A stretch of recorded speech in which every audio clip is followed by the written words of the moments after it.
بینەرانی خۆشەویست ڕۆژتان باش من پرۆفیسۆر دکتۆر علی عوسمان مامۆستا لە زانکۆی سلێمانی کۆلێجی زانستان زەرە کشتتوکاڵەکان بەشی بەغداری لە بەرگەی کشتتوکاڵی ئەم ڕۆیامەیە باسی یەکێک لەو ڕۆکانە بکەم کە لە باخچەکانی سلێمانیە بەکات دێودارێکی زۆر جوان و لە هەمان کاتا زۆر گرنگە ئەویش بریتێ لە ڕۆکی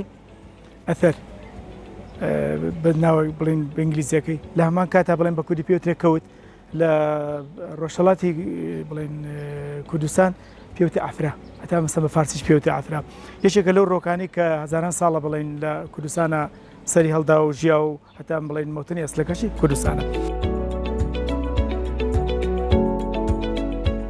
یەکێکە لەو ڕۆکانی کە بۆ جوانی بەکاردێ لە هەمان کاتا مەسەلەن گونجاوە لەگەڵ ژینگەی خۆمانیانی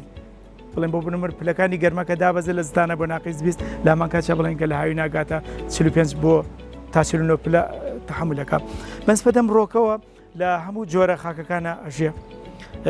لە هەمان کاتا بڵێن گەشەی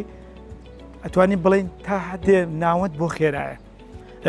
ئەم ڕۆکی کە لە دوامانەوەی تقریبان تەمەنی نزیکی 5 بۆ 6 ساڵە گەیشتۆتە ئەو گەشەیە بەنسبەتەم ڕۆکەوە ڕۆکێکی بڵێن گەڵاکانی سەوزێکی کاڵە لە هەمان کاتا بڵێن لە پایزدا پێشەوەی گەڵاکانی بۆرە ڕەنگی پرتەقاڵی و زەدوانەی لێ ئەبێ کامان کاتا گەڵاکانی شێوەرە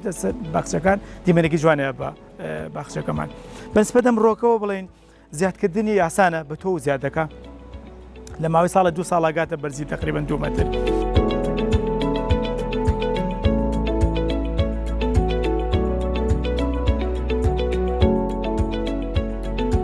بەس بە بەکارهێنانی ئەم ڕۆکەوە ئەتوانین بە سێبەر بەکاری بێن وەک با گراوندێک لە باخچەکانە لە هەمان کاتا ئەتوانین وەک باشکێنە بەکاری بێنی خێرایی بامە بۆ کەم بەکاتەوانێ جوانی وەک باسماکریا